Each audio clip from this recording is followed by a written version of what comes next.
반갑습니다. 네, 이렇게 이 자리가 얼마나, 이 공간이 얼마나 저에게 영광스러운 자리인지 몰라요. 그리고 이렇게 이 자리에서 특히 저 교학대 후배님들 이렇게 만나서 또 저 또한 굉장히 영광이에요, 이게. 저한테 언제 또 이런 시간이 올지 모르겠습니다. 저도 여러분 만날 때 선지님들에게 참 많은 얘기를 듣고 성장했습니다. 그래서 그때 생각이 많이 나요.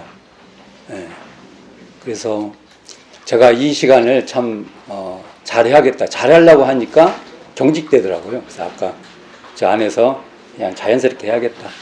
이렇게 마음을 먹었습니다. 제가 오늘은 이렇게 앞에다 이렇게 책을 막 이렇게 써놨어요. 이유가 뭘 하나 하려면은 좀 책을 보셔야 돼요. 그래서 학부 때 책을 볼 수 있는 그런 그 습성이 좀 갖춰졌으면 좋겠습니다. 단순히 뭐 공부를 잘한다든지 뭐 뭘 잘 하려고 하는 게 아니라 그러한 습성이 향후 교육 생활에 엄청난 도움을 준다는 것을 어떻게 제가 설명을 드려야 될지 모르겠어요. 이건 제가 제 경험상 분명합니다. 그래서 제가 오늘도 뭐 예를 들면 제가 쓴 책도 있죠. 이렇게 책도 있죠. 이거 벌써 오래됐어요. 쓴 지가. 항상 책을 쓰면 책에는 오류가 있어요. 그래서 오류를 고치려고 또 책을 쓰는 것 같아요. 근데 제가 이 시간에 주로 하는 거, 이 책을 막 다 설명드리기는 좀 어려울 것 같고,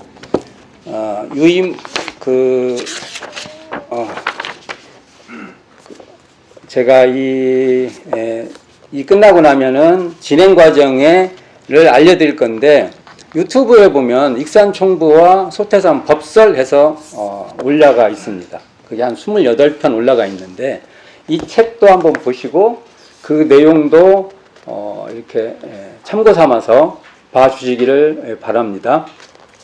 그런데 이제 이번 시간에는 그때는 제목이 어떻게 돼요? 익산 총부와 소태산 법설. 소태산 법설이 뒤로 갔죠? 그렇죠? 근데 이제 이번에는 앞으로 당길 겁니다. 그러면 제목을 이렇게 잡고 싶은 거예요. 소태산 대종사 법설이 깃들어 있는 익산 총부. 자, 한번 생각해 보세요. 저희들이 이곳에 익산 총부에 와서 나는 대종사님 법설이 무엇이 떠오르는가? 저 자신의 반성이 있습니다. 저도 이곳에 순례 안내도 하고 사람들에게 뭔 얘기를 많이 했는데 과연 그분들에게 대종사님 법설을 무엇을 내가 남겼는가 생각해 보니까 대종사님 법설에 그렇게 내가 관심이 없다는 것을 제가 느꼈어요. 어느 순간. 그래서 대종사님 성탑을 못 가겠어요. 그래서 제가 옆으로 씩씩 빠져나가요. 죄송해서. 근데 이건 정말 중요한 겁니다. 정보를 많이 알고 이곳에 뭘 했다 그것보다는 이곳에 대종사님 법설이 어떤 얘기가 그 당대 그 제자들과 함께 나누고 무엇을 말씀하시려고 그 대종사님의 포부와 경륜이 무엇인가? 이걸 우리가 감지하고 내 안에 뭔가 들어오고 대종사님과 대화할 수 있는 그 순간이 되어야 된다는 겁니다. 이 주제 딱 하나입니다. 많은 것을 여러분에게 뭔가 주지시키려는 게 아니에요. 향후에 시간이 많아요. 그래서 대화가 될 수 있는 이 익산 총부가 되기를 간절히 바랍니다. 자, 그러니까 그러면은 익산 총부를 과연 대종사님은 이 시대에 우리에게 나오면 여기 우리는 보통 익산 총부를 그러면 순례한다고 해요. 그 말 틀린 얘기는 아니에요. 근데 저는 이것을 대종사님 시각으로 한번 말해보고 싶습니다. 익산 총부, 특히 이 공간, 이건 너무 소중한 공간이에요. 이 공간은 사실은 성지순례는 교당 내왕시, 우리식으로 하면 교당 내왕을 하는 겁니다. 그러니까 이것은 대종사님의 그 법설이 울리고 있는 교당이에요. 익산 총부가 그렇다는 거죠. 이곳에서 과연 나는 이걸 내왕하면서 대종사님과 어떠한 문답도 하고 내가 모르는 것을 질문할 줄도 알고 내가 안 것을 대종사님과 역대 선지님들이 이 놔두어 주신 그 자취, 법의 자취하고 어떤 공감을 할 수 있는가를 대화를 해 주시길 바랍니다. 그게 바로 교당을 내왕하는 우리들의 자세다. 성질을 순례하는 우리의 자세다. 이런 말을 드리고 싶습니다. 그래서 오늘 한번 저희가 하면 1시간씩 할 거예요. 1시간씩 해서 오늘 일단 총부 정문부터 해서 첫 번째 건축, 총부를 건설했던 도치원 본관과 꼭두마리집, 그리고 다음 또 1시간은 여기 영춘원 옆에 건물이죠. 영춘원과 또는 종법실이라고 합니다. 이 공간에 대종사님의 그 자취를 찾아볼 겁니다. 그래서 여러분 제가 이제 요런 생각으로 이 책을 보면 이 책 맨 뒤에 제가 대종사 법설 연보 및 법설 장소 해가지고 쭉 이게 좀 만들어 놨어요. 근데 이게 그때만 해도 어떤 것은 굉장히 자신이 없었어요.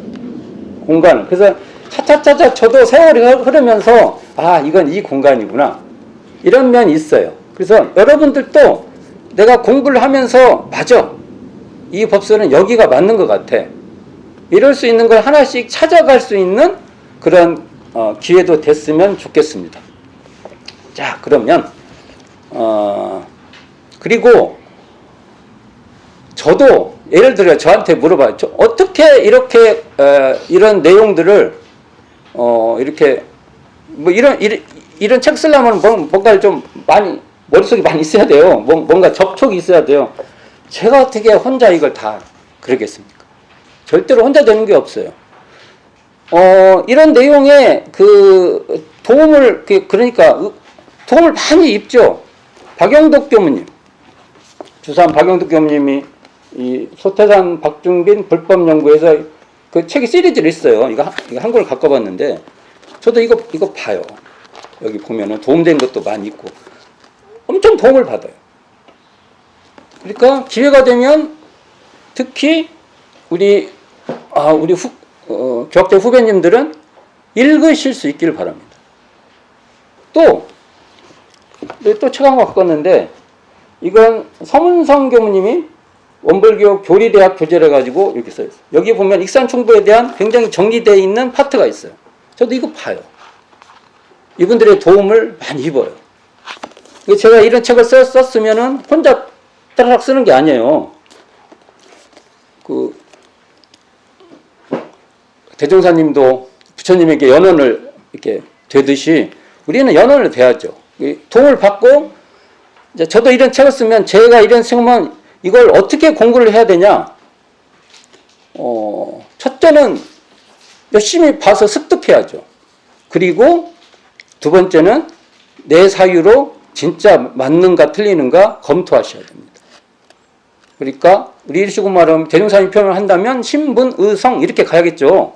신은 저에 대한 그래도 신뢰가 있어야죠. 그래도 그 공부할 만한 가치가 있다. 근데 이걸 해야 되냐 말해야 되냐 이렇게 신뢰가 없으면 출발부터 안 돼요.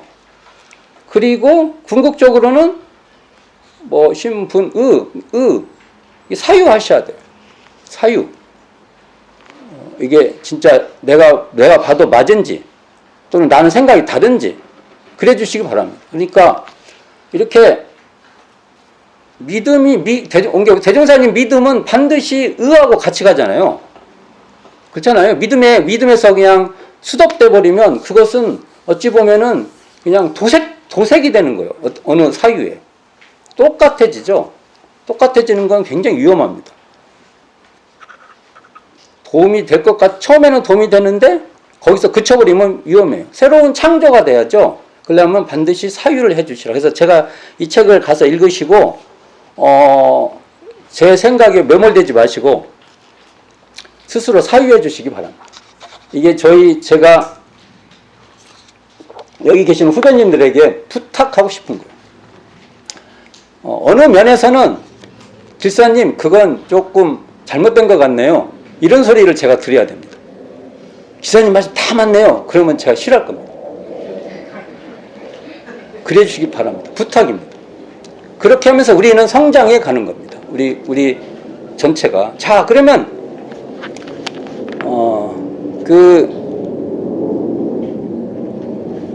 첫 번째 정문에 들어오잖아요. 정문. 익산 성지락 앞에 현판 딱 붙어 있죠. 처음에 대종사님 당대 첫 정문은 아마 저기 도치원, 지금 본원시라고 하는데 저는 그냥 도치원 처음에 불렀던 도치원 본관 뭐 이 정도 부르는 게 타당하다고 봅니다. 본원시랑 거기서부터 근원됐다고 해서 이름 붙인 거지만 처음 이름은 도치원에 시작하니까 그 앞에가 정문이었겠죠. 정문이라는 개념이 없지만 사람은 문에 들어가면 거가 정문이잖아요.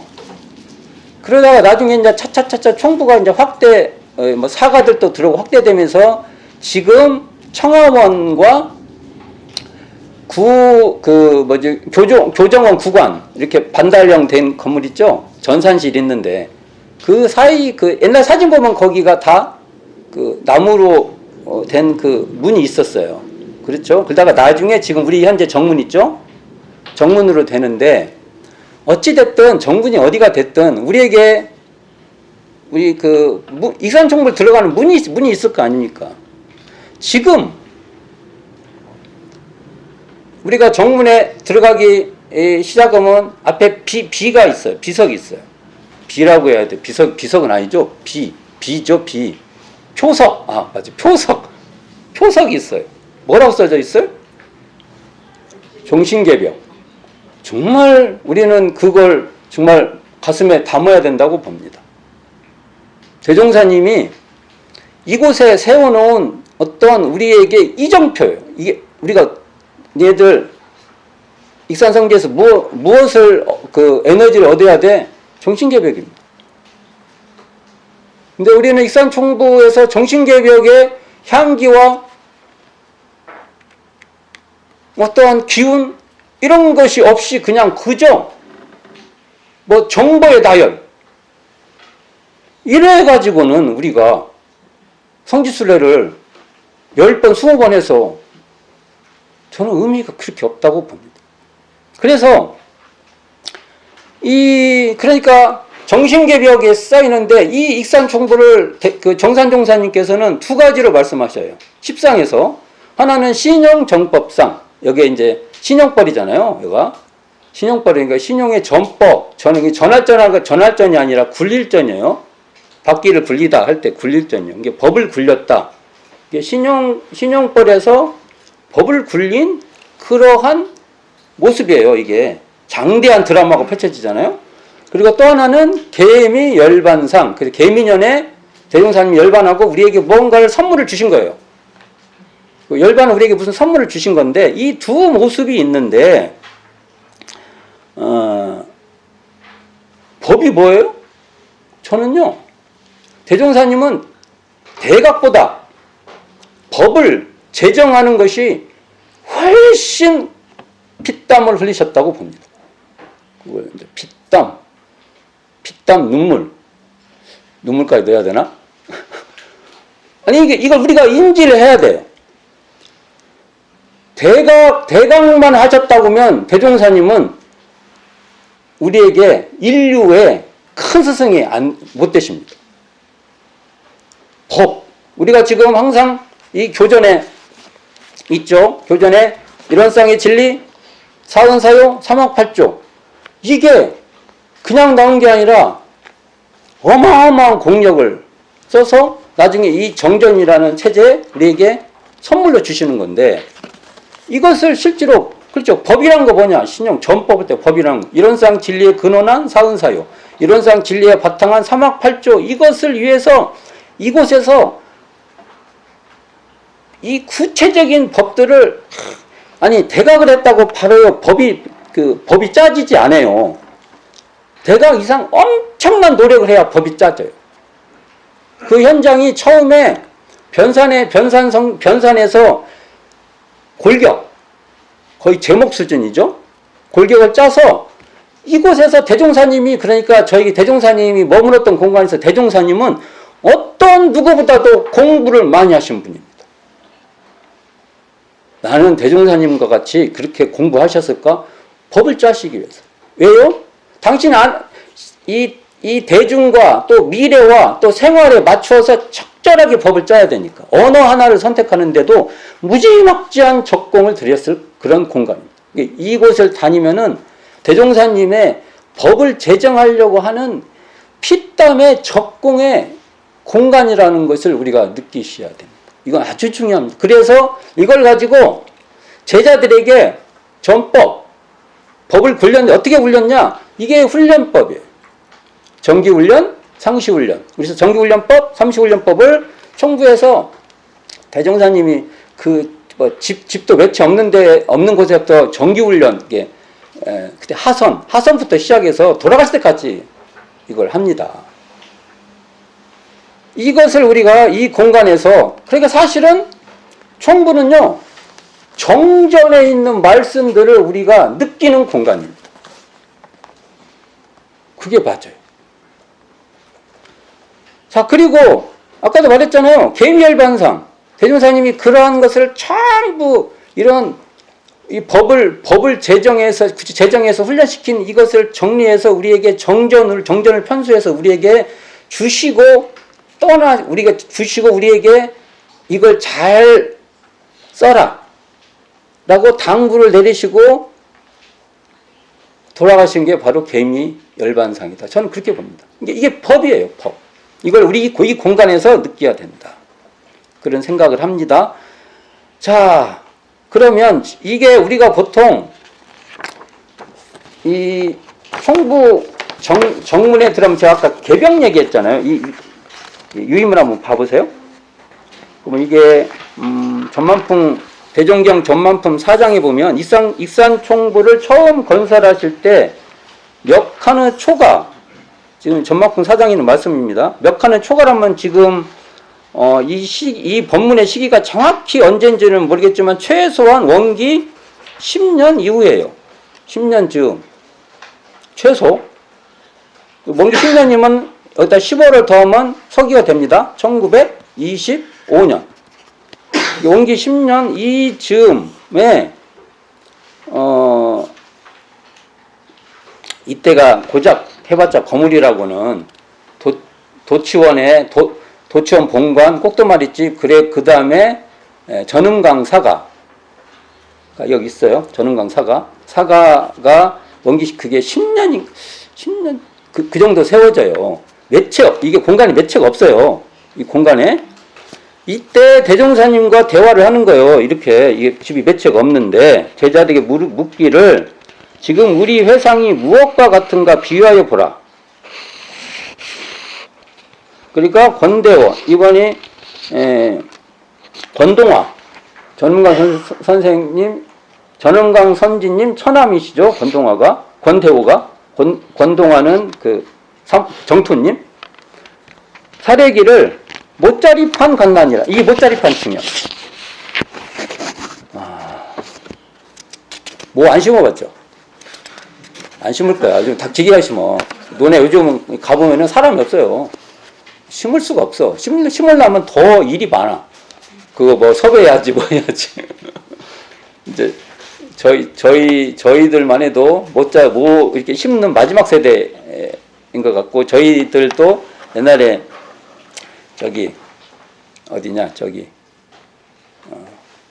옛날에 황동호수 있는 저기 가서 우리 같이 학년들 한번 모두 심고 막 논에다가 빠뜨리고 그랬던 추억이 있습니다. 아주 그때 한해서 사감님들을 아주 그냥 모를 심었어요. 사감님 뭐 심으려고 뭐 심으러 왔어요. 사감님 도망가면 어떻게든 잡아서 논에다가 사감님을 한번 심고 그랬던 추억이 있습니다. 그런 거 사진을 찍어놨어야 되는데 좀 아쉬워요. 너무 어쨌든 이 못자리판이 있어요. 못자리판. 근데 이걸 놓고 대종사님 그 뒤에 한번 읽어봅시다. 어째서 그런 거 하니까 대호 사례기를 우리 회상이 지금은 이렇게 작은 집에서 몇십 명만 이 법을 받들고 즐겨오나 이것이 근본이 되어 장차 온 세계에 이 법을 편만할 할 것이기 때문입니다. 대종사 말씀하시기를 내 말이 옳다. 저 넓은 들의 농사도 좁은 못자리의 모농사를 비롯한 것이 지금은 우리가 장차 세계적 큰 회상의 조상으로 드러나리라. 그 뒤에는 생략합니다. 읽어보시기 바랍니다. 그럼 대종사님이 이곳 익산총부를 어떻게 생각하셨어요? 못자리판으로 생각하는 겁니다. 이곳에 당신이 일 하나하나 뭔가 제자들하고 했던 것이 나중에 이것이 세계적으로 큰 회상의 조상이 될 수 있는 그러한 역사였다는 겁니다. 그래서 이곳에 오면 대종사님이 못자리판을 만들어 놓은 곳이구나. 우리는 계속해서 어찌 보면 그 시대의 못자리판을 계속 만들어야 될 우리들의 책무가 있습니다.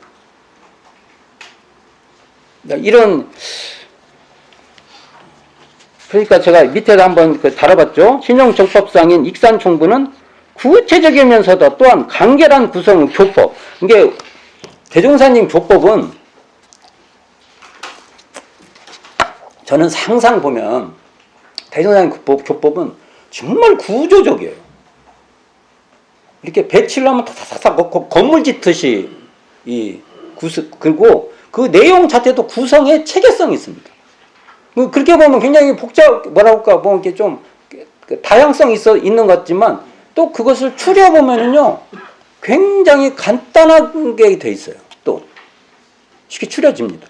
그래서 이렇게 하시려고 얼마나 많은 대종사님이 이 법을 짜기 위한 의두연마도 어마어마하게 하셨다는 감이. 그러니까 우리는 대종사님께 이 법을 이렇게 법의 세례를 받은 은혜를 그걸 법운이라고 하죠. 법운을 우리는 느껴야 될 것입니다. 그리고 이것을 구체적으로 훈련시켰다는 것. 정기훈련, 상시훈련. 이것은 신정적법상의 뜻은 정기훈련과 상시훈련의 도량이다. 이렇게 말을 해도 될 것입니다. 그 다음에 또 이제 김기천 삼사님이죠. 님이 후천개벽의 순서를 날을 세는 것, 이제 비유한 쭉 설명들이 나오는데 그 뒤에 이호춘 선지님이 나와요. 등장해요. 이런 족보 관계는 이제 제가 앞에 한 분 설명했으니까 이호춘님이 나오면 이분의 아들은 누구고, 이분 아드님이 누구실 것 같아요? 이제 이런 거는 이제 대종경이 나오니까 아셔야 돼요. 나 그거 몰라도 돼요. 그러지 마시고 알면 훨씬 친밀해져요. 제가 알기로 이호춘, 범산 이공전 님의 아버님이세요. 그러면 조금 더 범사님에 대해서 관계했으면 더 가까운 느낌이죠. 근데 여기 보면 앞에 김기천 그 삼사님이 등장했죠. 이호춘 선생님하고는 이 김기천님이 음부, 그리고 이호춘님이 은자예요. 그래서 이 삼상 김기천님이 이 은자를 위해서 뭘 만들면 철자집이라는 걸 만들어서 공부시켜줘요. 이 철자집 나중에 보면 있어요. 자, 그리고 어떻게 비유를 했냐면 그 일을 또한 1년 농사에 비유하면 수훈 선생은 해동, 이제 겨울이 지나가서 이제 얼음이 녹습니다. 이게 농사지을 준비를 하라는 것이요. 증산 선생은 농력, 언제는 뭐 해야 되고 언제는 뭐 해야 되고 그 농력을 가르쳐 준다면 대종사님은 직접 농사법을 지도하신 것이라고 하면 어떠하고 그럴까? 상당히 맞죠. 이게. 자, 이게 대종경 변이품 32장에 등장하는 말씀인데, 자, 이걸 한번 보면, 총부 앞에서 이러한 말씀들이요, 총부를 딱 볼 때 이런 기분이 있어야 돼. 그럼 어떻게 되냐? 앞에 수훈 선생으로 말하면 수훈 선생은 주로 다시개벽, 어떤 개벽의 당위성을 말해요. 그렇다고 이렇게 구체성은 아직 없어요. 그러면 이제 여기 증산 선생은 해원상생 해가지고 그 당대 정말 무수히 많은 사람이 죽어가는데, 동학농민전쟁 일본에 의해서 정말 이건 상상도 못할 죽음인데, 요즘 전쟁 나잖아요. 그런 거 보면은 그런 생각도 납니다. 어쨌든 그래서 이 해관 상생의 길을 그래서 이게 천지공사라고 해서요. 천지공사 그게 그 엄청난 공사죠. 그런데 대종사님은 이제 구체적으로 뭘 말씀하냐면 물질개벽, 정신개벽이라는 얘기를 하십니다. 자, 여러분 물질개벽, 정신개벽은요. 이 세상이 인류 역사가 나온 이래 소태산 대종사가 처음 하신 겁니다. 우리는 그 말의 깊이와 내용을 우리는 솔직히 말해서 이제 간이나 보고 있는지도 몰라요. 저희들. 근데 그것을 우리에게 하기 위해서 이 익산총부를 건설하고 소태산 대종사는 평생을 전력을 하신 겁니다. 여기에 그런 분위기가 못 느끼면요. 총부에 너무 죄송한 거. 이 공간에. 봅시다. 이게 어떻게 되면 제가 이거 밑에 줄을 좀 다뤄봤는데 익산총부는요. 물질개벽 시대를 향도하는 대종사님께서 물질개벽. 야, 이게 물질개벽이라는 것도 너무 중요해요. 과거에는 물질은 있었어요. 과거에도 물질 있죠. 물질이 없으면 어떻게 해요. 근데 물질이 개벽된 시대는 아니었어요. 그러니까 과학문명이 물질이라는 곳에 부여되면 이게 결부되면서 확 물질이 개벽된 시대로. 근데 이건 앞으로 더 막 될 거예요. 이런 시대를 대종사님께서 어떻게든지 잘 향도하시려고 할 때 물질의 세력을 한편으로는 선영하고 한편으로는 항복시키는 이 면을 대종사님은 정신개법을 통해서 실현하려고 했어요. 정신개법을 통해서 물질이 개벽되는 이 물질을 한편으로는 잘 선용해야 돼요. 선용하는 동시에 한편으로는 항복시켜야 됩니다. 지금은 자본주의에 살면은 그냥 잘 이용해서 살면 그걸로 장땡이다 이렇게 말해요. 우리 원불교의 교리 이념 체제에서도 그냥 이용하는 수준에 그치지 이걸 항복시키겠다 이런 마음이 거의 없어요. 근데 항복이 어디 나와요? 개교동기에 나오잖아요.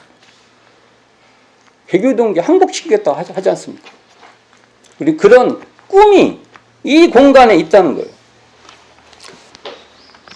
거예요. 이 총부 정문을 보면서 그 생각이 우리는 할 수 있냐 이겁니다. 총부 정문을 보면서. 총부 전체의 분위기. 이 공간이 대종사님께서 정신개벽의 훈련장으로. 이렇게 되면 어떻게 된지 아세요? 좌선하는 것도요. 정신개벽의 방법이에요. 기존에 좌선하는 거하고 이 스케일이 달라요. 내가 연불하나 하는 것도요. 정신개벽의 방법. 왜요? 대종사님이 이 정신개벽을 잘 하려면 사막 수행을 해야 한다고 말했어요. 그러니까 연불하나 하는 것이 정신을 수양하는 방법이에요. 그걸 통해서 뭘 해요? 물질의 세력을 선용할 수도 있고 궁극적으로는 물질의 세력을 항복받을 수도 있는 거예요.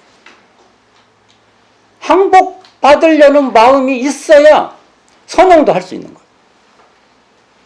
또 구체적으로 선용할 수 있는 어떤 그 능력이 없으면요. 항복 자체에 대한 이것이 허상이 돼버려요.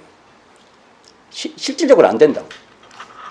이런 것을 대종사님이 이곳에서 우리에게 근데 단순히 그냥 좌선한다, 연불한다 이렇게 되면 대종사님 그러니까 조전을 이 정전을 읽을 때 저 수행편에 있는 모든 내용의 구체적인 방법은요 앞에 총서편에 있는 개교 동기에 근거하고 있어요.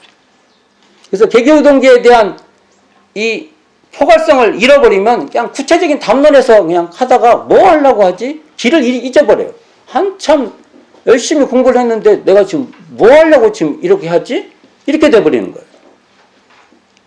근데 그러한 대종사님의 뜻이 포부와 경륜이 이곳에 있다는 것을 우리가 잊지 말아야 된다는 것이죠. 그리고 이제 또 이 중에 제가 지금 보고 싶은 것은 대종사님께서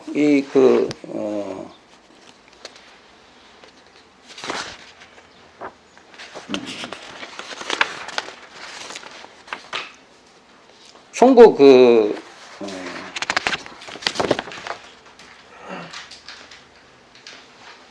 를 나가실 때 총부를 이렇게 나갈 때 그 약속 하죠, 약속.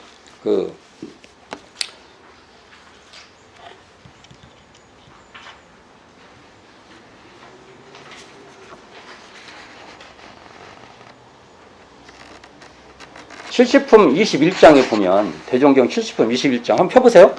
이럴 때 펴봐야죠. 이게 조자는 이 전사 있잖아요. 그럼 제가 하는 말이 있어요. 생각할 때 피세요. 언제 읽으려고 그걸 아껴둡니까? 저녁에 가서 몰아서 보려고요? 안 봐요. 그러니까 딱 생각난다면 습관을 붙여야 돼요. 저도 지금 그래요. 이게 생각나면 피는 거예요. 70품 21장 그럼 피는 거예요. 70품 가지고 이 내용을 그때 21 보는 건데 여기 시집품 21장이 무슨 내용이에요? 약속과 관계된 내용이잖아요. 그렇죠? 한번 읽어봅시다. 대종사 몇 제자와 함께 총부 정문 밖에 나오심에 어린이 몇이 놀고 있다가 다 절을 하되 가장 어린 아이 하나가 절을 아니하는지라 대종사 그 아이를 어루만져시며 내가 절을 하면 과자를 주리라 하시니 그 아이가 절을 하거늘 대종사 웃으신 후 웃음이 한참 동안 걸으시다가 문득 말씀하시기를 그대들은 잠깐 기다리라 내가 볼 일 하나를 잊었노라 하시고 다시 조실로 들어가서 과자를 가져다가 그 아이에게 주신 후 가시니 대종사께서 비록 사소한 일이라도 항상 신을 지킴이 되게 이러하시니라. 여기 조실이 어디예요? 여기 옆에 종법실. 종법실 그러니까 어디서 꺼냈을까 추정하는데 벽장에서 꺼냈습니다. 그래서 이 본문을 가면 항상 벽장을 열어봐야 돼. 여기에 과자가 있었다. 그러면 내가 이제 과자를 갖다 미리 넣어놓고 70품 21장에 교도님은 어린애예요. 그래서 내가 이제 꺼내가지고 여러분이 줄 테니까 잘 받아 드세요. 자, 저도 이걸 본문 읽을 때, 이게 도대체 총부 정문이 어디지? 그래서 처음에는 제가 처음에 대충 문이 청하원하고 교정원 구간 그 사이라고 했으니까 그 앞에 정도 되나? 아니면 앞이나 잠깐 앞이나? 그 정도 생각했는데, 이게요, 이 유인물 보세요. 여기 보면, 이게 내가 내사한 불법 연구해서 황희천 선지님이 말씀하신 걸 기록해 놓은 거죠. 여기 보면 여기 나와요. 당시 어느 날 종사님이 대종사님이죠. 모시고 산업부로 소풍을 간 일이 있다. 야, 산업부로 소풍 갔어요. 산업부로 소풍 가자면 안 갈 판인데. 대충 이때 산업부라면 지금 원광대, 우리 때는 음악관, 지금은 D대 정도일 거예요. 아마 이게 맞을 거예요. 그 정도로 거기가 높고 전에 1937, 6년, 7년까지는 아직 황등호수에 물이 있었어요. 되게 길게 잡으면 37년일 거예요. 뭘 되게 많이 구체적으로 얘기하죠. 많이 읽으면 알아져요. 그러니까 그러면 거기 가면 이렇게 물도 있고 하니까 이렇게 쳐다보니까 소풍 갈만 했던 것 같아요. 지금 풍광은 좀 다를 것 같아요. 이때 염천에 이게 막 뜨거운 날에 대종사님 양산을 드시고 나는 학복 그대로 총부 사무실 앞 로타리에 다다르자 이렇게 돼 있어요. 이때 아마 그 총부 사무실이 지금 구정원, 저기 보면 구정원 있어요. 구정원 로타리면 지금도 흔적이 있어요. 소나무 이렇게 동그란 게 있어서 그래서 이 일대 같아요. 그렇죠. 그러면 이 대종경 실시품 21장은 그곳에서 시간이 되시면 들고 가서 읽어보시기 바랍니다. 요즘은 들고 갈 것도 없고 핸드폰 안에 본문이 저장되어 있잖아요. 이게 책이 핸드폰에 다 있어. 그러면 가서 한번 사람 없으면 큰 소리 있고 사람 있으면 가만히 있고 사람 있으면 못 잊겠더라고. 그럴 수 있기를 바랍니다. 그래서 익산총부하고 좀 인연을 걸어 놓으세요. 그러면, 아, 여기에 대종사님 법설이 이곳에 있구나. 나는 알잖아요. 그런 걸 하나씩 만들어 가시기를 바랍니다. 그래서 나는 이 공간에 대종사님 법설라고 이렇게 계속 만나는 거예요. 그게 대종사님을 친견하는 거 아닙니까? 다른 게 뭐 친견이 되겠어요. 그래 주시기를 간절히 바랍니다.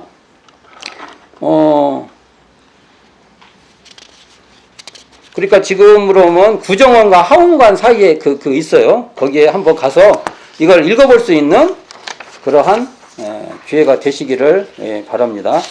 자, 그 다음에 이제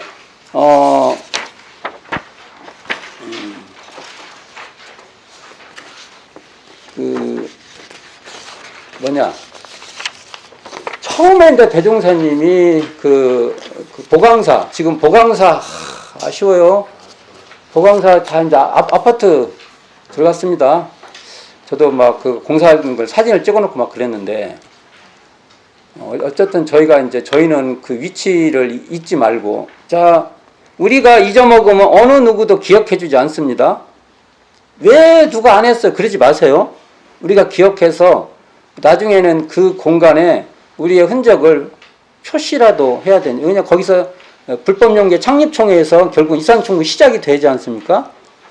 자, 그리고 나서 건물을 이제 짓기 시작하죠. 건물을 지하지 않습니까? 사람이 살려면. 실제로 건물이 거의, 원기 9년 거의, 양력으로는 거의 12월 달에 완성되니까 생활은 거의 이제 한 해 뒤죠. 건물이. 그래가지고 두 채 지죠. 도치원 본관하고 옆에 그것도 이름을 다 붙이면 이제 꼭두마리집, 보통 이제 지금은 세탁부 막 이렇게 부르는데 처음에는 꼭두마리 이렇게 기역자 꼭두 그 자될 때 곡두 그 모양이라 해서 이렇게 불려진 것 같습니다. 근데 이것과 관계된 법설이 등장하죠. 앞에 지나간 신용에 대해서 한번 말해봅시다. 신용, 대사님이 약속을 지켰죠. 그래서, 그냥 도덕적으로 약속을 잘 지켰다. 이렇게만 생각하면 안 돼요. 대종사님도요, 작업 취사 공부하신 거예요. 대종사님은 공부해서 열애를 시키면 안 돼요. 대종사님도 누구보다도 열심히 작업 취사 공부해서 취사력을 사용하신 거예요. 양성하고 사용하신 거예요. 이렇게 봐야죠. 근데 우리가 안 해요? 이런 문제가 발생하는 겁니다. 그런데 그리고 교전에 보면 특신급 7조에 신용 없지 말며, 대종사님도 특신급 지킨 거예요. 특신급. 또 정전 지도인으로서 준비완료법에서 지도받는 사람에게 신용을 잃지 말며, 지도인으로서 당신이 해야 될 역할을 하신 거예요. 그런 걸 이렇게 우리가 그것을 너무 윤리적이고 도덕적인 그 시각으로 이 정전 대정경을 읽으시면 안 돼요. 뭡니까? 규범적. 이런 건 해야 돼. 이건 안 해야 돼. 이런 규범적인 게 아니라 이런상 진리를 우리가 신앙의 대상과 수행으로 표본으로 모셔서 그의 근거에서 사막 수행해서 그 중에서 작업 취사를 하는 분의 수행이에요. 적공이에요. 이렇게 보시셨으면 좋겠습니다. 자, 다시 돌아와서 도치원 본관에, 자, 여기에 관계된 도치원 본관과 꼭두마리집과 관계된 그 법문이 대종경 실시품 사장이 등장해요. 또 펴봅시다. 실시품 사장. 옛날에 이게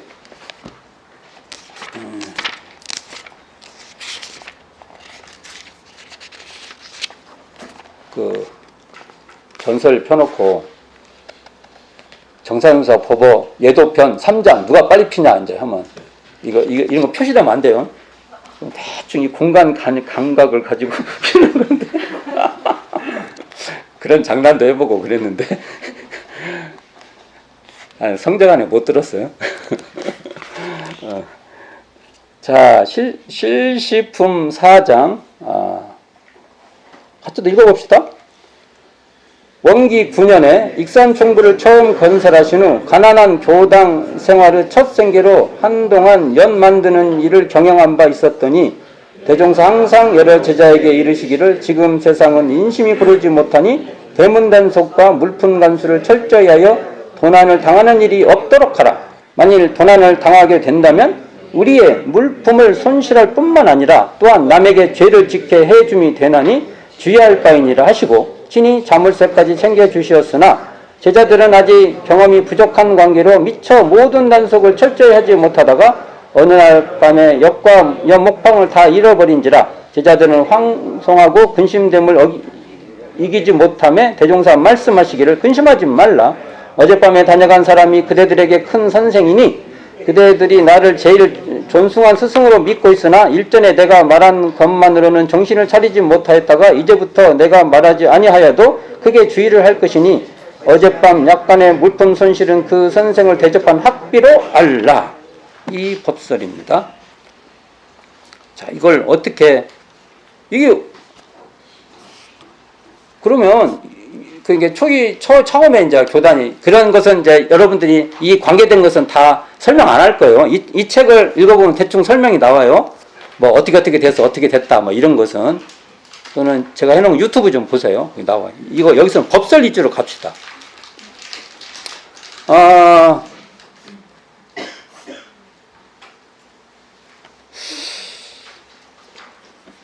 사실은 이거 나중에 그 연목판 찾았대요. 연만 가져갔대.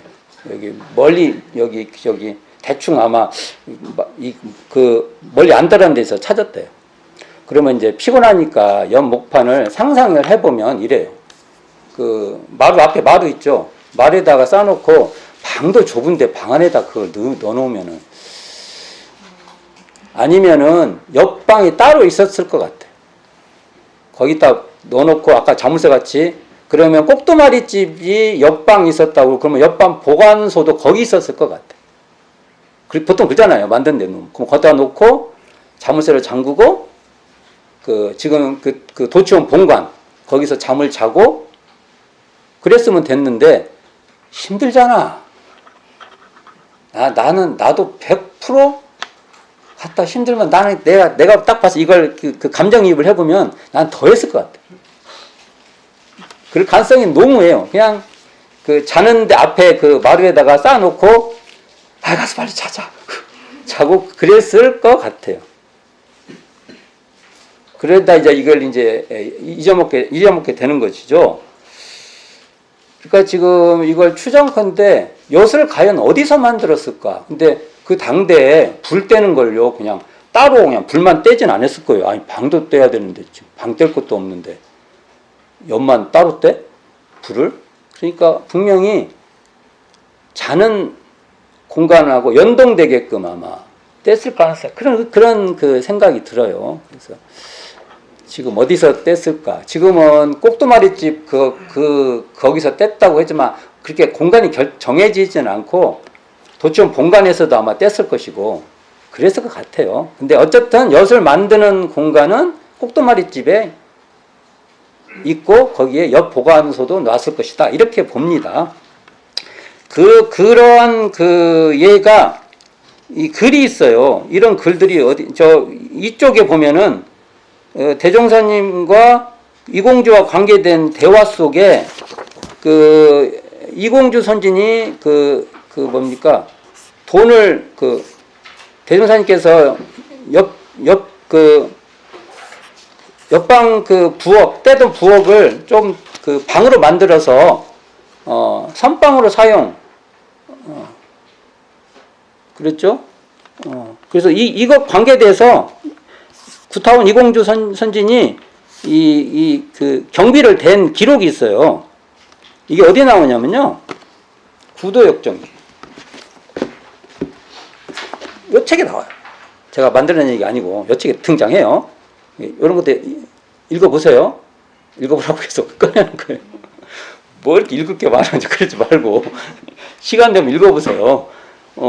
여기 이렇게 나오는데 어찌됐든 이건 이제 생각을 해봐요. 이런 내용을 보면은 그때 그 확장했던 공간이 어딜까? 꼭두마리 집일까? 아니면은 도청 본관에 어느 곳일까? 근데 생각해 보면은 아마 꼭두마리 집 쪽인 것 같기도 하고요. 하여간 이런 게 있다. 그러면 여기서 이제 중요한 것이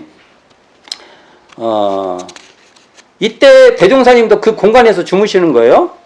대종사님도 처음에는 대종사님이 도치원 본관에서 바라보는 쪽에서 서쪽, 그래서 그걸 서하실이라고 해요. 서쪽에서 주무시는 게 부엌에서 불을 떼는 거 처음에는. 그러다가 나중에 동화실로 옮겨가요. 대종사님께서 서쪽에서 하셨다가 옮겨가요. 대종사 아마 더운 걸 많이 이렇게 더운 걸 그렇게 항상 대종사님이 좀 먼 데에 불땐 데서 먼 데에 계시더라고요. 석도암에서도 불땐 방에서 더 먼 쪽에 계셨어요. 자, 이제 그건 그거고, 그러면 과연 이 법문을 어떻게 이해를 해야 될까? 그러면 우리가 이 법문 실시품 21장을 도치원 가면, 대종사님이 도치원은 여기 도둑들이 출몰을 한다고 해서 도끼 들고 나타난다고 해갖고 도치 뭐 이런 말이 있다고 하지만 한자 뜻은 꼭 그런 건 아니에요. 근데 대종사님 이것을 도로서 다스린다라는 의미로 도치로 이제 한자 음을 뜻을 바꾸신 거죠. 뜻을. 네. 여기서 이 법설을 한번 이것도 이 법설도 그냥 그러니까 실지품 4장이죠. 아까 말 잘못한 것 같아요. 실지품 4장. 이 법설을 그냥 이것도 윤리적으로 생각하면 안 되고요. 이런 말은요. 여기 큰 선생 나오죠. 큰 선생. 이 말씀에 이건 대종사님이 이런 쌍의 진리를 대각하신 대종사님의 안목입니다. 그러니까 여기서 도둑을 우리 뭘로 예를 들면 동포음 같은 거예요. 그러니까 선악을 초월한 자리에서 선도 동포로 보고 악도 동포로 보는 거예요. 악을 인정하고 악에 굴복한다는 의미가 아니에요. 이게 은혜라는 것이 나한테 감각적으로 달콤한 것을 은혜라고 말한 게 아니에요. 자, 이렇게 읽지 않으면요, 대종경이 정전하고 회통이 안 돼요. 그러니까 이걸 법률은의 개념으로 봐도 마찬가지예요. 법률은에서 이걸 정의불이 이렇게 말할 수 있어요. 정의불이. 그러니까 선악이 끊어진 자리에서 선악이 끊어진 자리예요. 선이 이렇다 저렇다 이런 그 고정된 분별이 없으시는 거예요. 거기에 선악을 초월한 그런 안목에서 선은 선대로 확연히 드러나고 악은 악대로 분명히 드러나는 거예요. 이게 정의는 정의대로 분명히 드러나고 불의는 불의대로 분명히 들어가면 불의에도 이러한 큰 가르침이 있다. 이건 그냥 단순히 불의를 인정하고 불의에 복종하고 그런 개념이 아니에요. 그래서 우리가 은혜라는 말은 지혜의 드러남 또는 대각의 분상에서 드러나는 그러한 그 내용이에요. 단순히 은혜라고 하면 해롭다는 것에 반대적인 개념, 사은이라고 말할 때, 그러니까 어떻게 생각해요? 이 법문을 가지고 도치원에 가서 이 법문을 읽으면요, 우리는 이런 쌍의 진리에 근원한 사은을 이렇게 어떤 사건을 통해서 우리에게 설명해 주신 대종사님의 법문을 팍 느껴야 돼.